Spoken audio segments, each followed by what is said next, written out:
So can you tell people about the piece that you wrote, your latest piece, which has been getting so much buzz, as is your want? Yeah, sure. I think I'll start with the piece that I think is really left out of the conversation, which is this. We have an enormous gulf between what American citizens want from their elected officials with respect to Medicare for all and what those elected officials are willing to offer up. As everyone here on this panel knows, even a Fox News poll said that 72% of Americans support Medicare for all. Almost, 50% approximately goes up and down a little of Republican support Medicare for all. We are in the middle of a global pandemic in which over 14 million people have just lost their health insurance. And we have to start to ask the question, why is it with all of this pressure, which should very naturally lead politicians to want to start running on Medicare for all, they're not doing so? And I think the obvious answer is that there is a multi-million billion-dollar industry geared toward making sure that we stay on a private healthcare system. So the media is obviously complicit in this. It could be that media figures held politicians accountable, that they drew the connection between how much money these individuals were taking from pharmaceutical and private insurance companies. Someone might have flagged the fact that Jim Clyburn takes more money from these industries than anybody else in Congress. And there might be a relationship between that and his support of Joe Biden and the rehabilitation of Joe Biden by the Democratic Party to knock Bernie Sanders out of the race in the 11th inning. But we know that hasn't happened and is unlikely to happen.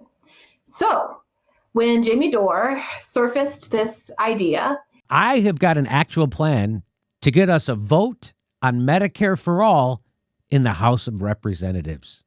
What? All that is required to get a vote on Medicare for all in the House of Representatives is for 15 congressional progressives to use their power. Will they? Because America needs Medicare for all right now. Okay? We're in the middle of a pandemic. As people are losing their employment, they also lose their health care. This doesn't happen in any other first world industrial country on the planet. And just so you know, what is happening right now, the government denying you health care in the middle of a pandemic, this is not normal. No matter what they say, this is not acceptable or normal. Congress just gave trillions of dollars to the top billionaires, subsidizing Wall Street's frenzy of profiteering while millions of families are on the financial brink. Not only does America need Medicare for all, America wants Medicare for all. You think I'm kidding? There it is. The solution is one of the most popular policies in the nation. One of the most popular policies of the nation, which is supported by overwhelming majorities of Democratic Party voters and supported by the majority of Republican Party voters. Yet the Democratic Party majority Speaker of the House has never put Medicare for all on the floor for a vote. Who do they really work for? And now, Democrats have nominated Nancy Pelosi to be the Speaker of the House again without a challenge. To win the House speakership, Pelosi needs to secure the majority of the full House. The House votes the first week of January. This is our leverage. Now is our time. It's our time now. I call upon all elected House members, all the members who ran on Medicare for all, and for all the members who are part of the Progressive Caucus in Congress, all the members of the squad. What we need to do now is we need to work together as a movement. What do we need? We need 15 Democrats. That's all we need. 15 Democrats to tell Nancy Pelosi that you will not vote for her as Speaker unless Medicare for all is put on the House floor for a vote. That's it. It's really that simple. Now is the time for progressives to exercise their power, play hardball, and use their power for the benefit of their constituents. Pramila Jayapal's Medicare for All legislation, House Resolution 1384. I want you to tell Nancy Pelosi to put that legislation on the floor for a vote. Make Pelosi promise on video, in writing, or in public that she's going to do that. No vote for Nancy Pelosi unless Medicare for All is put on the House floor for a vote. There's nearly 100 members of the Progressive Caucus. There's 100 members. Look at this. We only need 15 members to pull this off.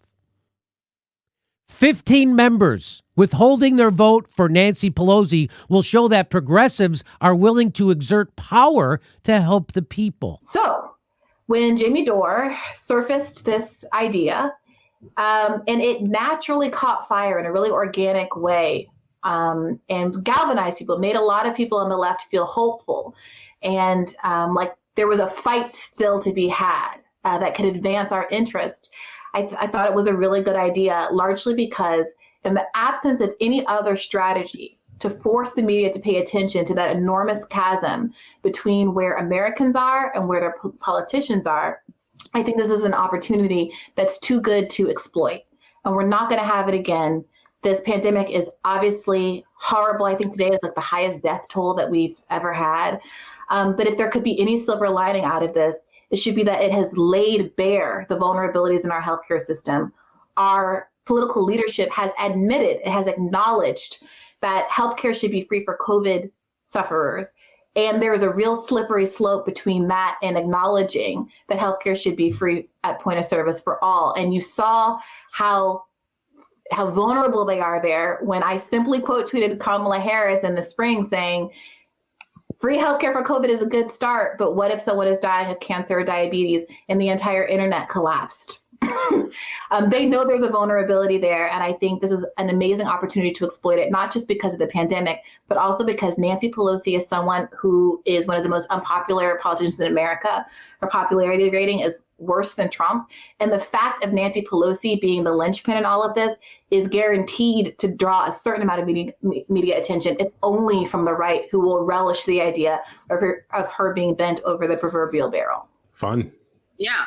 How did you kind of come to the position you came to?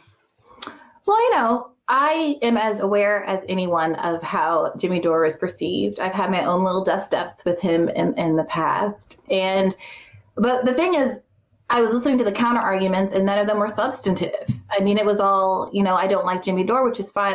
There's plenty of reasons that people have to feel that way. But what I'm attuned to, what I used to pay attention to as, a comms person was, what the response was when you're selling certain kinds of things, when you're pitching certain kinds of things.